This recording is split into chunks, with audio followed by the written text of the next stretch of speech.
Nanur's father's name was Idris Ali. He was a benevolent person and quite a skilled Kabiraj, traditional healer. Before getting into the main incident, we need to know some details about this Idris Ali. Otherwise, it might be a bit difficult to understand many aspects of this story. I won't go into a long discussion about how he became a Kabiraj, but I will present the main point. Since childhood, Idris Ali had a deep curiosity about invisible forces. He had chased after these invisible forces many times. When he was around 14 or 15 years old, he developed a strong interest in ghostly matters. At that time, education was not very common among the villagers, so Idris Ali used to help his father with his work from a young age. Whenever he heard that someone in his area or nearby villages was possessed by a jinn, he would leave all his work and rush to observe those incidents. In such cases, people would naturally call upon a strict religious scholar, hujur, or a Kabiraj, those who knew how to deal with these matters. When these experts performed their rituals, Idris Ali would observe their procedures very closely, almost as if he were mesmerized. He found great interest in watching these activities, and from this fascination, a strong desire grew within him to become a great Kabiraj in the future and help people. Because he had seen many fraudulent Kabiraj deceiving people by lying and taking their money, this used to upset him a lot. On the other hand, when he saw a genuine Kabiraj trying hard but failing to cure a patient, leading to the patient's death, it would sadden him deeply. He would think that if the Kabiraj had more knowledge, he might have been successful. These experiences fueled his strong desire to become a great and knowledgeable Kabiraj. However, the problem was that Idris Ali's father was entirely the opposite. His father did not like Idris Ali's fascination with these matters at all. He knew that the end result of such knowledge was often not good for many people. Naturally, Idris Ali was often scolded and forbidden by his parents for his actions, but he paid no heed to their words. These matters had become so deeply ingrained in his mind that they turned into a strong obsession. His parents understood this very well. One day, after being severely scolded and beaten by his parents, Idris Ali ran away from home in sorrow. He fled to Sylhet. The reason behind going to Sylhet was that he had heard there were many skilled Kabiraj in Sylhet from whom he could learn a lot. With the hope of fulfilling his dream, he came to Sylhet. During his journey, he walked long distances on foot, sometimes taking transportation, enduring many hardships, before finally reaching Sylhet city. After arriving in Sylhet, he faced many difficulties in the beginning. He slept here and there, sometimes in shrines, mazar, sometimes on mosque verandas, as there was no other place to stay. Over time, he gradually got acquainted with different Kabiraj and tantrics, occult practitioners. But he found that those Kabiraj practiced black magic for money, even killing people without hesitation. Idris Ali soon realized that these people were bad, and he would not learn anything good from them. Instead, staying with them would only lead him to bad influences, which he did not like. Many tantrics also tried to make him do unethical work, such as collecting ashes from cremation grounds or retrieving burial shrouds from graves. They told him that if he could do these tasks, they would teach him all the secrets of their knowledge. But Idris Ali was truly a good-hearted person. Even at the young age of 14-15, he understood the difference between right and wrong. He believed that if he participated in such deeds, he would be accountable for the sins in his afterlife. He worried about how he would answer to Allah for such acts. For this reason, he never engaged in those activities and distanced himself from those people. Thus, his days continued without much progress. Time was passing, and he had run away from home, eating only once a day, sometimes not eating at all. He had no permanent place to sleep. He would stay with someone for a week, but upon realizing they were not good people, he would leave and move elsewhere. But life cannot go on like this, wandering aimlessly. He was tirelessly searching for a good Kabiraj but couldn't find one. 7 months had passed this way, roaming from one shrine to another. Then one day, Idris Ali overheard someone talking about a well-reputed Muslim Kabiraj in Sylhet. Without delay, Idris Ali, driven by his strong desire to learn Kabiraji, went to the house of that Kabiraj. This Kabiraj was a highly religious and righteous man. At that time, he was over 80 years old and had no family because he had renounced worldly affairs. He had only learned Kabiraji to help people. He believed that if he had a family, he would become too attached to worldly matters, and his spiritual practices might bring harm to his family members. Considering these things, he never got married. The only person close to him was his disciple, who took care of all his needs and had also learned a lot from him. This Kabiraj was well respected, and people from faraway places came to him for treatment. His house was quite spacious, located in a large open area. On the south side of the house, there was a long building with 6 to 7 rooms where people who traveled from distant places could stay if needed. A small room was built on the west side of the house where the Kabiraj and his disciple lived. In the beginning, Idris Ali stayed in one of the rooms of the long building. Since many people came and went from that house, no one really kept track of who was arriving or leaving. Food was cooked for everyone, so Idris Ali ate without any problems. Staying there was not an issue either. Living in that house, Idris Ali observed the Kabiraj's various treatment methods every day. He noticed that the Kabiraj applied different techniques for different patients. After a few days of watching his practices, Idris Ali developed a strong admiration for him. He became convinced that he could learn from this Kabiraj, as he was truly a good person. With the hope of learning something, Idris Ali approached the Kabiraj and expressed his deep desire to be his student. However, upon hearing this, the Kabiraj firmly refused him. Hearing this, Idris Ali felt deeply saddened and left the Kabiraj's room, but he did not leave the house. He remained nearby. That night, while Idris Ali was sitting alone with a heavy heart, the Kabiraj's disciple came to him and informed him that the Kabiraj was calling him. When Idris Ali went to the Kabiraj's house, the Kabiraj made him sit beside him and started asking, "Where is your home, son? Why do you want to learn these things? Not everyone can do this work. Rather, you should return to your parents. Moreover, this takes a long time to learn. I am already old." Then Idris Ali answered all the Kabiraj's questions, telling him where his home was and that he wanted to learn this knowledge mainly to help people. He explained how he had gone to various people, witnessed different things, and refused certain proposals. The Kabiraj was very pleased after hearing everything from Idris Ali. Then the Kabiraj told Idris Ali, "Stay here for a few days. Let me observe you, and I will give you my opinion." Over the next few days, the Kabiraj tried to understand Idris Ali's behavior and demeanor. Although the Kabiraj had not paid much attention to the fact that Idris Ali was secretly observing things around the house, as he was already aged and many people used to visit the place, he still observed Idris Ali closely for a few days. Afterward, the Kabiraj realized that this boy was truly good. He accepted Idris Ali as his disciple. From then on, Idris Ali began acquiring the knowledge of Kabiraji. By the immense mercy of Allah and his strong willpower, Idris Ali quickly and easily learned many things from his master within a few years. Alhamdulillah. By staying with the Kabiraj, he was able to acquire great knowledge in a very short time. Sometimes, when a patient came, the Kabiraj would sit back and ask Idris Ali to handle the work. In this way, the Kabiraj taught him many things practically, which enabled Idris Ali to master significant knowledge in a short period. Seeing his dedication and love for people, the Kabiraj also became very fond of him. Since the Kabiraj was quite old and had no children, as he never married, he wanted to pass on his knowledge to someone who was truly a good person and would use this knowledge to help others rather than for greed or harm. The Kabiraj believed that if he taught a good person, the blessings from their good deeds would continue to reach him even after his death. Because of his old age, he could no longer practice as before. Moreover, a hadith states that after a person dies, 3 things continue to benefit him.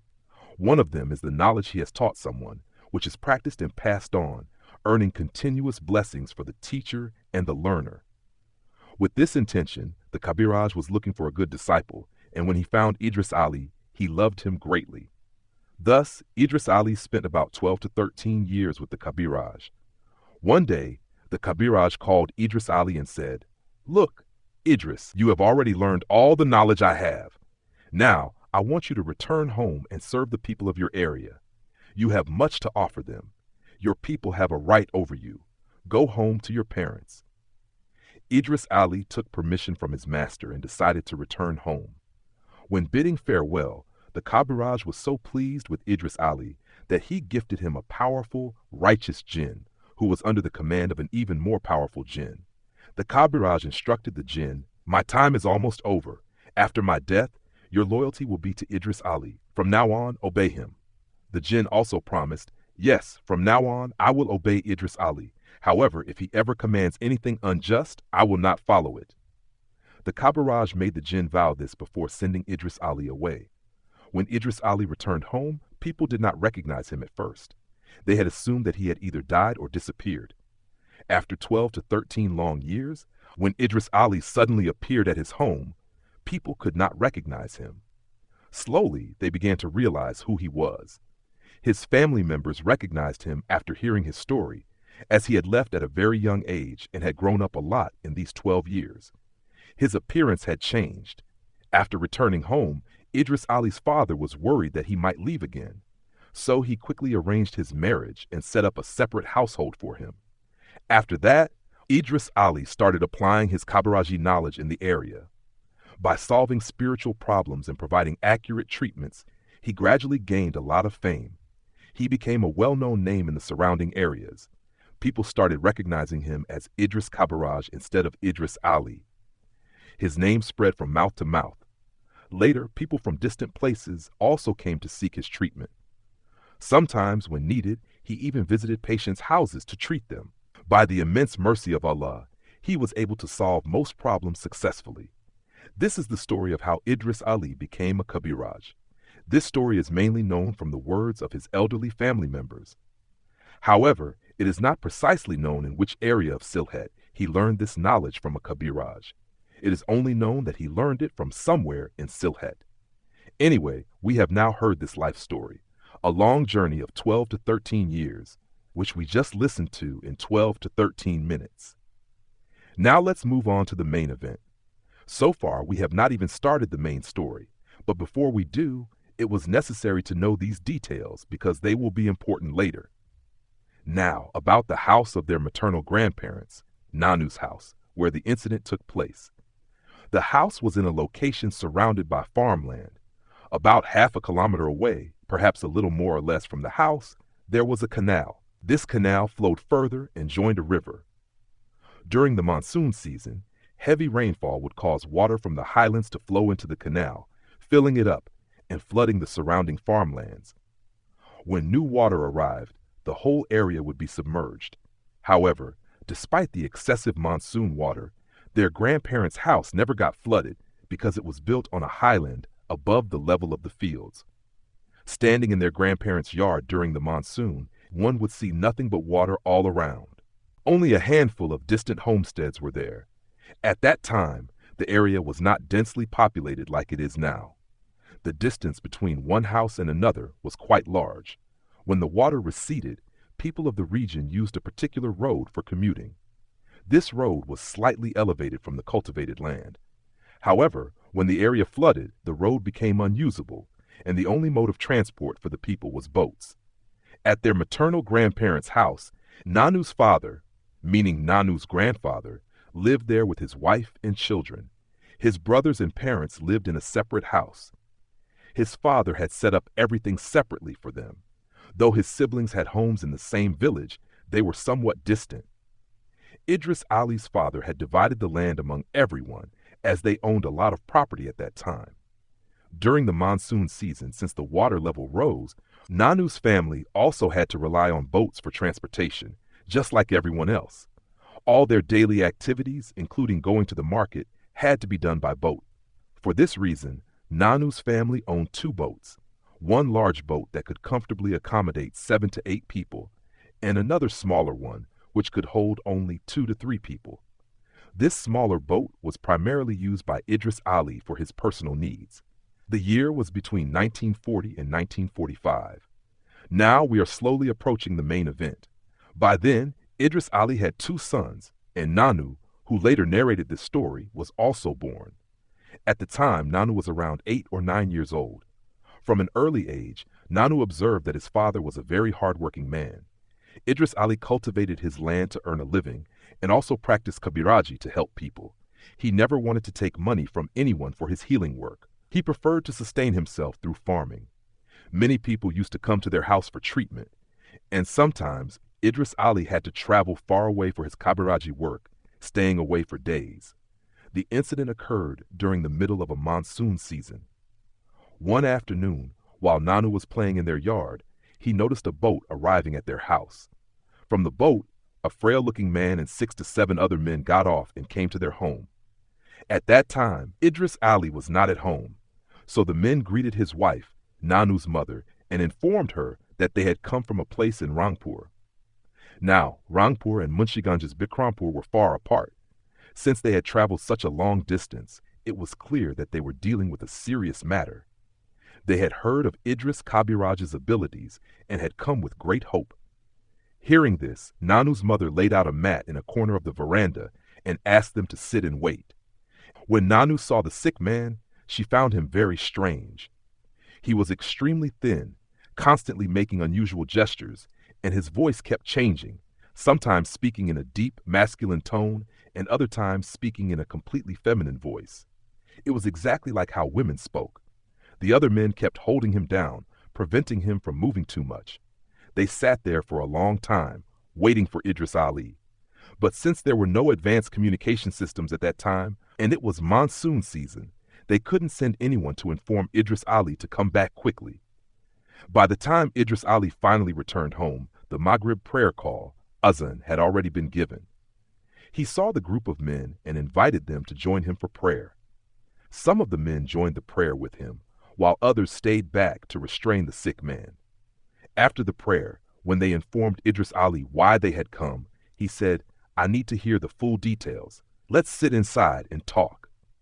They all went inside, and one of the men, who introduced himself as the sick man's elder brother, started explaining. The sick man's name was Abdur Rahman. 3 months ago, he was completely healthy, but now he was reduced to just skin and bones. He was practically on the verge of death. Hearing this, Abdur Rahman's elder brother started crying. Idris Ali consoled him and asked him to explain everything in detail, as it was necessary to understand what had actually happened. The elder brother regained composure and began explaining again. Abdur Rahman worked as a tree cutter, and he also raised cattle. If anyone in their area needed a tree to be cut, they would call Abdur Rahman because he was skilled at it. He was paid well for his work. One day, a wealthy man from a neighboring village came to Abdur Rahman with a job. This man was well known and had inherited land after his father's passing. Now, he wanted to build a house on his portion of the land. However, there was a large tree in the way, and he wanted Abdur Rahman to cut it down. The man told Abdur Rahman that he could name any price he wanted for cutting the tree, and he would be paid accordingly. Hearing this, Abdur Rahman was a bit surprised. He thought, "Is this man crazy? Why would someone be willing to pay any amount of money just to cut a tree?" Back in 1940 to 45, a single rupee had a lot of value. So when the man said Abdur Rahman could ask for any price, it raised suspicion. Abdur Rahman wondered if there was some kind of hidden problem with the tree. But then he thought, this is a good opportunity. Since the man insisted, Abdur Rahman agreed to the job. After finalizing the deal, the man gave Abdur Rahman an advance payment of 30 rupees. Now, to put it into perspective, back then, 30 rupees was enough to buy several acres of land. This was during British rule when people still used kauris, a type of currency. The fact that the man paid him in standard currency instead of kauris showed that it was a significant amount of money for the time. The next morning, Abdur Rahman set out for the location given by the man. When he reached there, the man led him to an old, massive shiora tree. Abdur Rahman went to that place and saw that several other trees around the shiora tree had already been cut down. Looking at the felled trees, it seemed that they had been cut down only a few days ago. So many trees had been cut down, but only this middle shiora tree remained. While thinking about this, the owner of the tree informed him that this tree was very old, so much so that even his father could not say exact how old it was. Many people had tried to cut down this tree before, but for some reason they later refused to do so. People often claimed to have seen strange things around the tree and were scared. That's why no one agreed to cut it down. Since no one else was willing, they were offering Abdurrahman a large sum of money. They made this very clear to him. Hearing this, Abdurrahman laughed mockingly and told the man, "No problem, I will cut down this tree. Let's see who stops me." But for this job, he demanded 200 taka. The owner of the tree replied, "If you can cut it down, I will give you as much as you asked for." At that time, 200 taka was a massive amount, equivalent to buying 200 bighas of land. The man was extremely wealthy, with vast stretches of land inherited from his father. As far as the eye could see, there was only land and more land. The deal was made, and the tree's owner agreed to pay Abdurrahman the amount he wanted. Then Abdurrahman gathered his tools and climbed to the very top of the tree to cut the branches. When he got to the top, he was surprised to see that many villagers had gathered below to watch his work. Feeling pleased, Abdurrahman thought that people would consider him very brave if he successfully cut down this tree. With this thought in mind, he took the axe in his hand and struck the first blow on a branch. But as soon as he did, he suddenly started feeling very sleepy, and his vision became blurry. Sitting on the high branch, leaning against the tree, he fell asleep. In his sleep, Abdurrahman had a dream. He saw himself lying in an open field, and when he woke up, he saw several shadowy figures standing before him. These figures warned him not to cut down the tree and told him to leave if he wanted to stay safe. The figures appeared taller than normal humans, very thin, and were dressed in black cloaks. Their faces were not clearly visible. At that moment, Abdurrahman woke up to the sound of people shouting from below. Opening his eyes, he saw the villagers calling out to him. He thought he might have dozed off for a while and dismissed the dream as just a hallucination. He ignored the incident and resumed his work. One by one, he cut off the branches, and within 2 hours, he had completely chopped down the tree without any problems. After finishing the work, he went to the tree's owner and asked for his payment. The owner, pleased with the job, gave him more than 200 taka. Abdurrahman was shocked. At that time, 200 taka was an unimaginable amount of money. It was like someone paying 20 lakh taka today for a rickshaw fare of just 20 taka. He wondered why the man had given him so much money. With that money, he could have easily hired 2,000 laborers to cut down the tree instead of hiring just him. Regardless, Abdurrahman was happy. He took the money and returned home, thinking about buying more land and making his house stronger and better. That night while sleeping, Abdurrahman had another dream. He saw the same shadowy figures again, but this time they seemed furious. Unlike before, their faces were now clearly visible. Their faces were terrifying, shrunken, dried-up skin like mummies. Instead of noses, there were only 2 large holes. They had no lips, exposing their sharp, pointed teeth and bare gums. Their eyes looked like burning coals inside deep sockets. In the dream, the figures spoke in unison. "Despite all our warnings, you have done what you were told not to. You will suffer for this. We will wipe out your entire bloodline." Terrified, Abdurrahman woke up in a panic. He sat up on his bed, trembling with fear.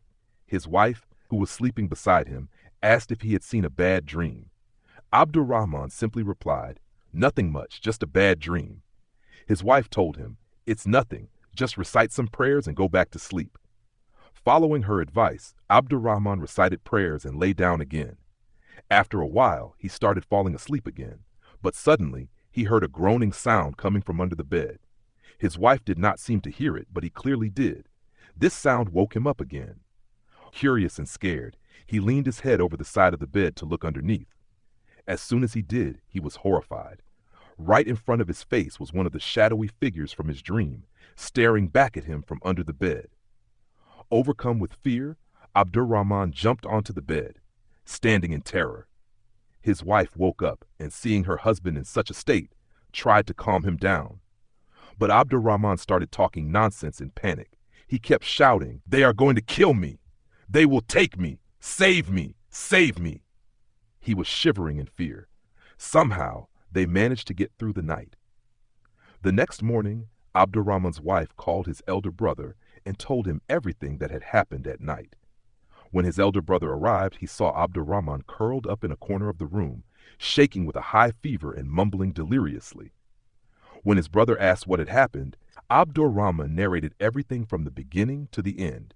Hearing everything, his elder brother immediately understood that this was a supernatural issue. That very day, they called a spiritual healer, Kabiraj, to their home. But as soon as the Kabiraj saw Abdur Rahman, he trembled in fear. Without saying a word, the Kabiraj hurriedly declared, "I am leaving right now." Without even discussing whether he could help or not, he ran out of the house as fast as he could, as if just escaping from there would save him. The family tried calling many more spiritual healers, religious scholars, and doctors over the next 3 months, but nothing worked. From that day on, Abdur Rahman's body began to wither away unnaturally within a short period. His skin turned pale, and he started behaving like a madman. Someone from the son-in-law of a local resident mentioned the name of Idris Kabiraj. Upon hearing this, they traveled all the way from Rangpur to seek his help. Abdur Rahman's elder brother pleaded with Idris Kabiraj, requesting him to see if he could do something for his brother, since they had come from so far. The moment Idris Kabiraj saw Abdur Rahman, he realized that solving this case wouldn't be easy at all. He immediately understood that Abdur Rahman was not possessed by just one jinn, but rather by multiple jinns. First, the Kabiraj pressed one of Abdur Rahman's fingers and began murmuring verses from the Holy Quran. However, it seemed as though his efforts were in vain. No jinn appeared. After a long time, one jinn finally manifested itself. Using Abdur Rahman's body, it spoke to the Kabiraj. "You foolish Kabiraj, how dare you summon me? We do not respond to anyone's call, but you have forced us to come. This was a grave mistake." In a calm voice, Idris Kabiraj asked, "Who are you? Why are you tormenting this man?" As he spoke, more jinns appeared within Abdur Rahman's body, one after another, until there were 5 in total. They began threatening the Kabiraj and warning him, saying, "If you know what's good for you, step away from this matter. We don't want to harm you." Idris Kabiraj calmly questioned them again. "At least tell me why you are doing this to him." One of the jinns then started speaking. "We are from the Merid tribe of jinns. There are 5 of us. We have lived in that shiora tree for many years. We never unnecessarily revealed ourselves to humans, nor did we harm anyone. Long ago, we made an agreement with the ancestors of the tree's owner. Because of that, they never thought about cutting it down. And whenever someone tried to cut the tree, we would warn them in our own way, and they would leave. But this Abdur Rahman, even after our warnings, he destroyed our home. We will not let him go so easily. We will stay until he dies. We could have killed him long ago, but we want him to suffer and die slowly. Not just him, but even the owner of the tree will face the consequences of cutting it down." Idris Kabiraj listened carefully and then responded, "We are humans. We do not always understand your ways. Abdur Rahman made a mistake. Please forgive him. If you want, I can find you another place to live." But the jinn spoke through Abdur Rahman's body. "We will neither forgive him nor accept anything from you. There is only one solution, Abdur Rahman's death. Only then will he be freed." The Kabiraj pleaded repeatedly, asking if there was anything he could offer to make them leave. But the jinns replied angrily, "If we wanted anything, we would have taken it and left long ago. Listen, you foolish Kabiraj, do not interfere in our affairs. If you dare to obstruct us, it will not end well for you." Hearing this, Idris Kabiraj realized that being polite wouldn't work. These jinns were not the type to listen to reason. He then furiously declared, "If you refuse to leave peacefully, I will have to take action against you." But the jinns remained stubborn in their decision. At that moment, the Kabiraj started speaking softly to himself. In reality, he was calling upon a powerful jinn ally for help, consulting it on how to drive these jinns away. After a while, he devised a plan. He instructed someone to bring a rooster from his poultry shed. A rooster was caught and brought before him. Then, in a special ritual, the rooster was sacrificed. This act confused the jinns. They mistakenly believed that because of this sacrifice, they could no longer harm Abdur Rahman. They thought that with the sacrifice, their power had weakened significantly. Even though they knew they wouldn't die, they felt drained. Defeated, the jinns left Abdur Rahman's body. 3 months later, for the first time, Abdur Rahman spoke in his own voice. His first words were, "Please give me some water." Water and food were given to him. Seeing his brother return to normal, Abdurrahman's elder brother became overwhelmed with emotion and began to cry, expressing his deep gratitude to Idris Kabiraj. That night, after everything was successfully completed, Idris Kabiraj invited the visitors from Rangpur to stay at his home. They spent the night there. The next morning, as they prepared to leave, they offered money to Idris Kabiraj, but he refused to take any payment. Instead, he happily sent them off with his blessings. Before leaving, they requested some blessed water from him. The Kabiraj gave them the water, instructing them to mix it with regular water and have Abdurrahman drink it 3 times a day for 7 days. He also told them to mix it with bath water so Abdurrahman could bathe in it daily for a week. With that, they returned home. But dear listeners, this story is not over yet. There is more to tell. After those people left, Idris Kabiraj got busy with his daily routine. Another month passed peacefully. Then, one morning, Abdurrahman's elder brother suddenly appeared at Idris Kabiraj's house. Seeing him, the Kabiraj was surprised and asked, "Is something wrong?" Abdurrahman's elder brother hesitated for a moment before replying, "A lot has happened. Abdurrahman's condition is even worse than before." Hearing this, Idris Kabiraj invited him inside and asked him to explain everything. The elder brother began to narrate. "After we left your place, Abdurrahman was doing very well, but that good period lasted only for 20 to 25 days. For the past 5 to 7 days, his condition has worsened again. Not only that, but now he has started harming himself. He pulls out his own hair, digs his fingers into his eyes, and tries to hurt himself in every possible way. No matter how much we try to stop him, we can't hold him back forever. Sooner or later, he might do something extreme." Hearing all this, Idris Kabiraj became deeply concerned. Until now, no patient he had treated had ever relapsed like this. Then Kabiraj told Abdurrahman's elder brother, "If we start today, we won't be able to reach your house today, since Rangpur is far from here. So stay at my house tonight. Tomorrow, I will go with you to your house because I also want to see what the real problem is." Hearing this, Abdurrahman's elder brother agreed and stayed at Kabiraj's house for the night.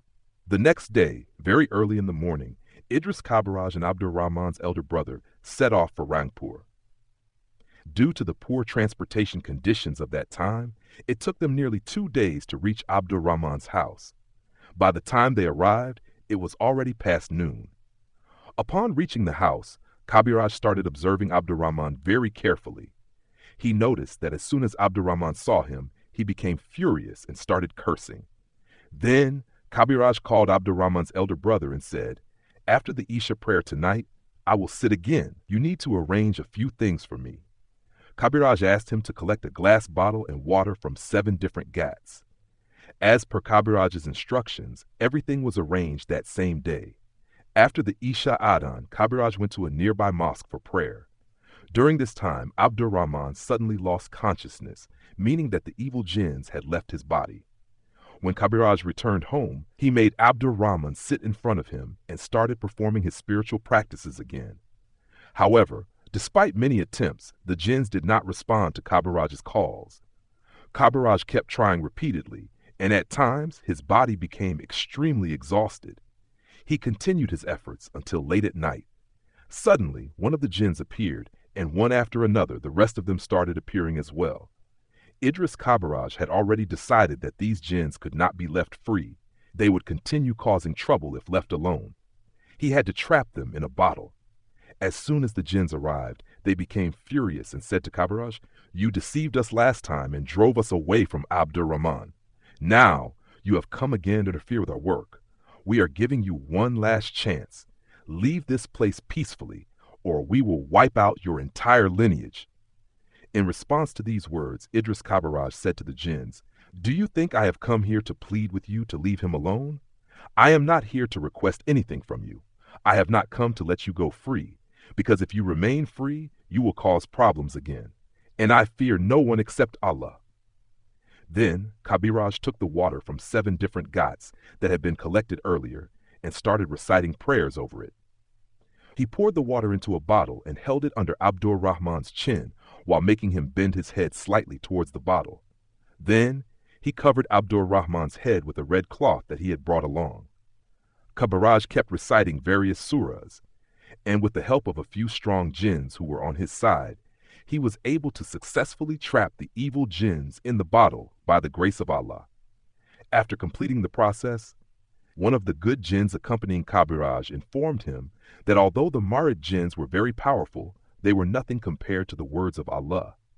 However, 4 jinns had been captured, but one jinn had somehow managed to escape and had taken shelter in a hidden place far away. The good jinns accompanying Kabiraj were unable to locate it. At that moment, Idris Kabiraj thought to himself, "What can a single jinn do? I have already captured 4 of them."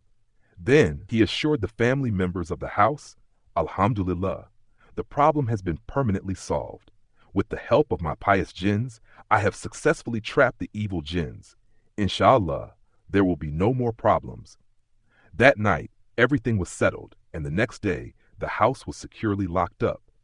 As Idris Kabiraj was about to leave, the family members wanted to give him a large sum of money, but he only accepted a small amount for his travel expenses and took the bottle containing the jinns with him.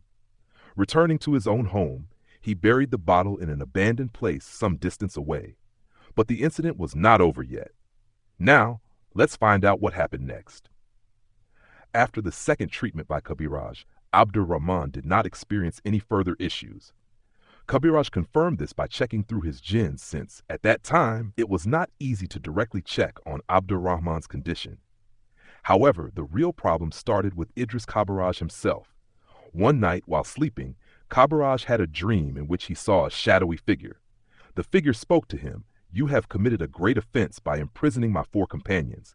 Even though you have freed Abdurrahman, I will not spare you." In the dream, Idris Kabiraj fearlessly replied, "Do whatever you can." The shadowy figure then said, "You are showing off your power with the help of those jinns. But remember, they are not always with you. Very soon I will meet you in person. Be ready." In the morning, Kabiraj recalled his dream, but did not take it too seriously. Since he had to deal with such situations regularly, it was normal for evil jinns to come and threaten him in his dreams. However, he occasionally tried to track down the missing Marid jinn, but every time he failed. A few days later, Idris Kabiraj had to visit a neighboring village for the treatment of another patient. That night, after completing his work at the patient's house, he was preparing to return home. As it was quite late, the people of that house advised him to stay the night. They told him, "There are only a few hours left until morning. Stay here, and after the Fajr prayer, have some breakfast and then leave." However, Kabiraj refused, explaining that his wife was 9 months pregnant and it would not be right for him to stay out overnight. Upon hearing this, the people of the house understood and did not insist any further. In reality, it was necessary for him to be at home. Other Kabiraj might not have taken the risk of traveling at night, but he decided to go, so he set off in his boat. After about half an hour of rowing, he reached a vast open water area. The boat was moving normally when suddenly he felt that something heavy had struck the boat. Not that the boat had hit something, but rather something had hit the boat from below. Curious, Idris Kabiraj leaned over to check beneath the boat, but could not see anything unusual. While he was still looking, he suddenly heard a loud sound, like the crashing of big waves. Looking ahead, he saw that just a few meters away from his boat, the water had started swirling violently, forming a whirlpool. Kabiraj tried to understand what was happening. He thought, "I have dealt with so many troubles. Perhaps an evil force has come to harm me." Realizing the danger, Kabiraj immediately protected himself with spiritual fortifications and tried to steer his boat away from that spot. Then Kabiraj saw that from the swirling area, 4 pitch-black heads were emerging from beneath the water. Seeing them, Kabiraj immediately recalled the descriptions of the jinns that Abdurrahman had seen. He saw that 8 glowing red eyes had risen above the water, staring at him with terrifying intensity. After a few moments, the 4 shadowy figures fully emerged from the water, appearing as if they were standing on the surface. Kabiraj quickly realized that these were the same 4 Marid jinns he had imprisoned. He became anxious, wondering how they had been set free. While there had been 5 jinns in total, only these 4 had appeared before him. However, Kabiraj had used a method to imprison them in such a way that no jinn or demon could release them. Only a human could. The figures looked nearly identical to what he had seen before. One of them spoke. "Well, Idris, are you surprised to see us? You should be. Perhaps you don't truly understand our power. Don't bother wondering how we escaped. Instead, worry about your own life." With this, the figures began laughing hideously. Idris Kabiraj, gathering his courage, replied, "You may be powerful, but the power of Allah's words is far greater than yours." At that moment, the four figures suddenly rushed in different directions and encircled Kabiraj's boat.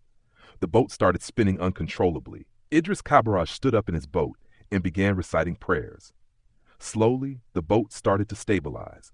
The shadowy figures around him kept shifting into horrifying shapes, but they couldn't approach the boat. Even though Kabiraj called upon his own jinns for help, they were somehow unable to reach him. Then he saw that massive stones were crashing into the water around his boat with loud thuds. Strangely, no waves formed from these impacts. Kabiraj realized that this was an illusion created by the evil jinns to frighten him. A moment later, he saw the water around his boat suddenly erupt in flames. However, he felt no heat from the fire. Strange and terrifying events continued to unfold around him, but he did not waver for even a moment. He kept reciting his prayers with unwavering faith. By the mercy of Allah, after a long time, everything began to return to normal.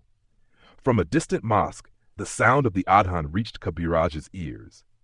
He looked around and saw that everything had gone back to the way it was before. However, he was confused about his location. He couldn't recognize where he had ended up. Kabiraj waited there until the first light of dawn. As the morning light spread, he was finally able to recognize the place. It was a location far from his home, and he had no idea how he had ended up there. Since he now knew the place, he started rowing his boat back home. After 4 hours of continuous rowing, he finally saw his house. From a distance, something caught his attention. Many boats were tied to the dock near his house, and a large number of people were running frantically around his yard. Kabiraj, without wasting any time, rowed faster toward his home. As soon as he docked his boat and stepped onto the shore, loud cries and wailing erupted from inside his house. Kabiraj, alarmed, rushed toward his home. Upon entering, he saw his wife and family members sobbing uncontrollably. His wife was crying like a madwoman, screaming, "I killed my own child with my own hands." Before Kabiraj could comprehend what was happening, a familiar person grabbed his hand and pulled him toward the front of the house. There, he saw something that left him speechless. A tiny, delicate child's body lay wrapped in a white shroud on a funeral bier. Kabiraj immediately understood that this was his own son. Some of the people present informed him, "Your son was born last night, but shortly after birth, he passed away." With a heavy heart, Idris Kabiraj performed the final rites and buried his child. That night, his eldest sister-in-law approached him and began telling him a terrifying story. She said, "You left me here to take care of your wife because you were going out late and weren't sure when you'd return. That night, after giving your wife her dinner, I lay down next to her to sleep. Everything was normal until the middle of the night when she started experiencing labor pains. I quickly realized that I couldn't handle this alone, so I sent your eldest son to bring a few women from the village. In a short time, he returned with them. Around midnight, your wife gave birth to a beautiful, healthy baby boy. But as soon as the child was born, things started going horribly wrong. I was holding the baby in my arms when I noticed that your wife was sitting strangely still, holding on to the bed frame. I asked her, 'Why are you sitting like that?' She didn't respond. She just kept staring blankly. Then suddenly, she started laughing in a chilling, eerie manner. Before we could understand what was happening, she began behaving like a wild beast. Without warning, she snatched the baby from my arms and held him tightly. Her behavior was something no mother would ever display toward her newborn. We pleaded with her, asking what was wrong, but she didn't answer. She just kept staring at the baby and laughing wickedly. Then, without any warning, she flung the baby onto the cold, hard floor of the house. The floor was made of compacted clay, and it was freezing. A newborn baby couldn't possibly endure such a cold surface, and the sudden impact must have caused immense pain. The baby, who had only been crying softly before, began wailing loudly in distress. We were horrified and tried to stop her, but nothing worked. We knew that if the baby remained on the cold floor for too long, he wouldn't survive. When I tried to pick him up, your wife suddenly leapt to her feet and shoved me violently. That's when I realized this wasn't your wife's strength. She didn't have this kind of power in her normal state. It felt as if the strength of 7 or 8 men had entered her body. We desperately tried to rescue the baby, but your wife refused to let anyone near him. At one point, one of the women in the room grabbed a small bamboo stick and struck your wife lightly, hoping to distract her so we could save the baby. But instead of calming down, she became furious. She attacked us, beating us mercilessly, and threw us out of the room. Her rage was uncontrollable, and none of us could stop her. But we couldn't do it. We were thrown out. Your wife locked the door from outside, and all of us, including your children, kept knocking on the door and windows continuously. Even though we kept calling your wife, it was of no use. From outside, we could only hear your wife's loud laughter and the baby's cries. One of us peeked through a hole in the room and called us when he saw inside. We also looked and saw the dim light of a hurricane lamp flickering in the room. In that light, we saw your wife sitting with her head down, and in front of her, the baby was flailing its arms and legs, crying desperately. That deep night, we screamed and pleaded for help from the people around us, but since it was so late and the houses were far apart, no one could come to help us. Like this, after some time, as the baby lay on the cold ground, it slowly became lifeless. After a while, we could no longer hear the baby's cries from outside the room. At that moment, we assumed that the baby had probably died. Sometime later, your wife suddenly opened the door and then went back to sit in her previous place. Many of us rushed inside and saw exactly what we had feared, the lifeless body of the baby lying in front of its mother. Your wife sat silently, staring at the baby. I ran and picked up the baby in my arms, only to realize that everything was over. The baby was truly no more. By then, the Fajr prayer call had begun. As soon as the Fajr Azan started, your wife collapsed unconscious onto the ground. When we started screaming and crying, some people from the surroundings slowly began to gather, as many had started moving around by that time. When they arrived, they saw the situation. Since village people usually leave their homes early after Fajr, within an hour or so, your wife regained consciousness. But after regaining consciousness, she couldn't remember anything.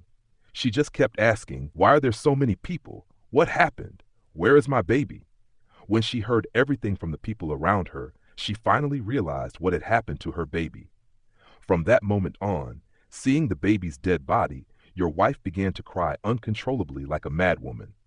Hearing all these details from Boro Babi's mouth, Idris broke down crying and kept saying, "Because of me, my innocent child died at the hands of these devils." That same night, the Kabiraj went alone to his chamber, where he performed his spiritual rituals and started summoning all his jinns. Almost all the jinns appeared before him. Then Idris Kabiraj asked his jinns why such a thing had happened to his family when they were always there to protect him. In response to the Kabiraj's question, the jinns revealed a horrifying truth. The jinns said that they always wished for the Kabiraj's well-being. They were responsible for looking after all his good and bad situations, and they had always done so. However, the problem arose on that fateful night. On that night, due to a strange magical force or illusion, they could not enter the Kabiraj's house boundaries.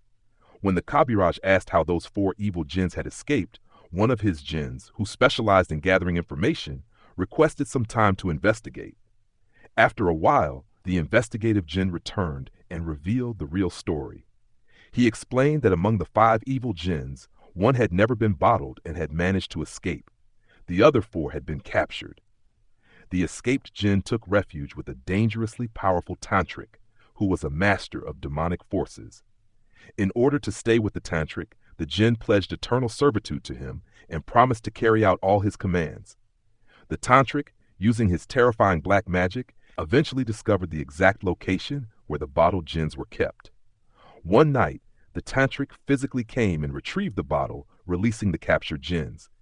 After being freed, those 5 jinns, along with the tantric and several other strong and evil jinns, carried out the entire horrific incident. The investigative jinn, also known as the Mukir jinn, told the Kabiraj that he should have been more careful. He explained that the protective barriers around the Kabiraj's house had lost their effectiveness over the years. Additionally, the night when Idris Kabiraj was calling his jinns for help, they could hear his voice but could not see him anywhere. He was trapped in an illusion and was completely invisible to them, which is why they couldn't reach him in time. Regardless, Idris Kabiraj then asked his jinns what should be done next. The jinn, who was once a gift from his master, reminded him of his old companion, the one who had taken initiation along with him under their master's guidance. The jinn advised, "Go and meet him. Tell him everything. Inshallah, both of you together can solve this problem." Hearing this, the Kabiraj asked his jinns about his old friend's whereabouts. The gifted jinn informed him that his friend was still in Sylhet, living at their master's old house. However, the jinn also conveyed the sad news that their master had passed away about 8 or 9 years ago. The news of his master's death deeply shocked Idris Kabiraj. Nevertheless, he decided to meet his old friend, but before leaving, he reinforced the protective barriers around his house properly. The next morning, very early, Idris Kabiraj informed some of his relatives that he had to leave for an important task and would be away for a few days. He instructed them to stay at his house and look after everything. Then, without delay, Idris Kabiraj set out for Sylhet. Upon reaching Sylhet after many years, he visited his master's house and finally met his old companion. After greeting each other and exchanging pleasantries, his friend informed him that he too had never married, as he didn't want any attachments in life. Then, Idris Kabiraj explained the purpose of his visit. He narrated everything that had happened to him in detail. His old companion was happy to see him after so many years, but was deeply saddened to hear about the horrific events in his life. After listening to the whole story, the Kabiraj told his friend that he had also consulted his jinns, and they needed to work together to solve this complicated matter. His companion replied, "Of course, I will go with you. Inshallah, we will solve this problem together." For the next 2 to 3 days, they worked very carefully. The Kabiraj's companion had inherited all the jinns from their late master. Among these jinns, there were some very powerful and wise ones. They summoned them and asked for guidance. The wise jinns revealed that the 5 demonic Marid jinns could not be caught easily. To find them, they had to go to their old hiding place, the tree where they had lived for many years. If they didn't go to that place, they would not be able to summon or capture those jinns. Even if they tried calling them elsewhere, the jinns would not come, and even if they did, they couldn't be captured. And this task had to be done on a Monday, not on a Saturday or Tuesday, but specifically on a Monday. They also mentioned that the Marid jinns had now set up their hideouts in multiple secret locations with the help of an evil tantric. Their locations were not just one, but many. Hearing this advice, Idris Kabiraj and his companion set out for Rangpur the next day. The day they left was Saturday. Late at night on Sunday, they finally arrived in Rangpur. Since Idris Kabiraj had previously been to Abdur Rahman's house in Rangpur, he was familiar with the area. That night, he and his companion went directly to Abdur Rahman's house and knocked on his door. Abdur Rahman, half asleep, opened the door and was both surprised and happy to see Idris Kabiraj so late at night. Without any delay, he quickly invited Idris Kabiraj and his companion inside and asked why they had come so late. Idris Kabiraj noticed that Abdur Rahman was now completely healthy. His health had returned to normal, and by the infinite mercy of Allah, no problems had reappeared. Idris Kabiraj then briefly explained the reason for his visit and said, "We are here for something very important. You will understand the rest later." Meanwhile, Abdur Rahman sent a message to his elder brother. Since his brother lived nearby, he arrived that same night. When Abdur Rahman's elder brother asked about the situation, Idris Kabiraj decided it was time to explain everything in detail, why they had come and what had happened to his family. Upon hearing this, Abdur Rahman mentioned that the Shiora tree was no longer there. It had been removed. But the place where the tree once stood still remained. He agreed to take them there. Abdur Rahman then said, "You saved my life. I will always be indebted to you. Whatever help you need, inshallah, I will provide it." While they were having this conversation, the Fajr Azan began. Idris Kabiraj told Abdur Rahman, "We will go to the place of that tree early in the morning." Abdur Rahman arranged some rest and refreshments for them. His elder brother also made the necessary preparations for their visit to the tree's location. After eating, they went to the site where the shora tree had been cut down. But before that, they visited the landowner's house. They saw that the owner was in a very miserable condition. His business was failing, people had taken over his land, and he was constantly in disputes with his brothers. Moreover, the owner had tried multiple times to build a house on the site where the tree once stood, but every time the construction was completed, the house collapsed entirely to the ground. No matter how many times he tried, he always failed. His financial situation had deteriorated severely. Because of these repeated failures, he had left the land empty and did not attempt any further construction. Abdur Rahman's elder brother then told the owner, "These Kabiraj are facing similar troubles, especially Idris Kabiraj, who encountered major problems while treating Abdur Rahman. This issue has grown into something serious, and they have come to solve it." The owner agreed, saying, "This truly needs to be resolved. Whatever you need, I will help." Encouraged by everyone, the two Kabiraj went to the site that night after the Isha prayer. Before leaving, they instructed everyone in the house, "No matter what happens tonight, no one is to step outside. Stay in your places." Idris Kabiraj and his companion then began their work according to the advice of the elder jinns. Idris Kabiraj was extremely furious because his child had been killed. However, he knew that he had to remain calm. Any mistake could lead to severe consequences. Then, the summoning of the unseen entities began. Idris Kabiraj and his companion sat on either side of the spot where the tree once stood. That night, no one else was allowed to accompany them. Idris Kabiraj took a handful of soil from the site, recited a special prayer over it, and threw it onto the ground. He repeated this process multiple times. His companion had told him that this process would compel the 5 evil jinns to appear, no matter where they were in the world. After performing the ritual 7 times, the atmosphere suddenly became eerily silent. Even the crickets seemed to stop chirping. A powerful storm began, as if it would sweep away the surrounding houses and trees. But the Kabiraj knew this was nothing but an illusion. Then suddenly, the 5 jinns appeared in a row, standing exactly at the site of the cut-down tree. They had taken on physical forms. Upon appearing, the jinns began mocking Idris Kabiraj, taunting him.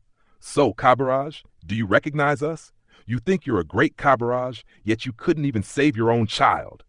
They continued with insults, trying to provoke him into losing his temper. Seeing the murderers of his child right before his eyes, Idris Kabiraj was filled with rage. But he responded, "Say whatever you have to say today. After tonight, you will have no chance to speak again. We are here to finish this once and for all." Saying this, Idris Kabiraj and his companion took soil in their hands again, recited prayers, and blew over it before throwing it onto the ground. However, to their shock, nothing happened to the jinns.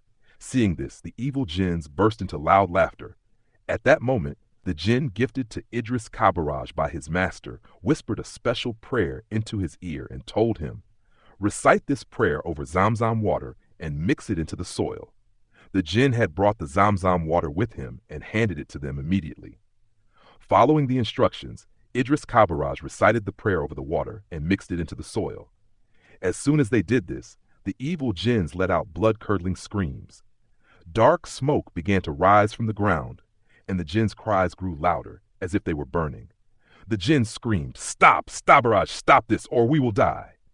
But Idris Kabiraj replied, "I didn't do this to let you live. I did this to destroy you. Didn't I tell you? Your time is over." Within moments, the jinns' cries faded into the night.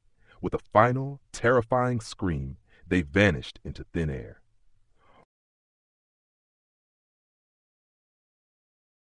The entire environment became completely silent after this incident.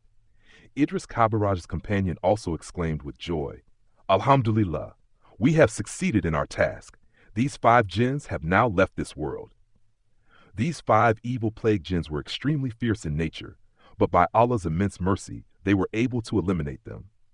Following the advice of the noble jinns, they had carried out their actions accordingly. Anyway, the next day, Idris Kabiraj and his companions set out for their respective destinations.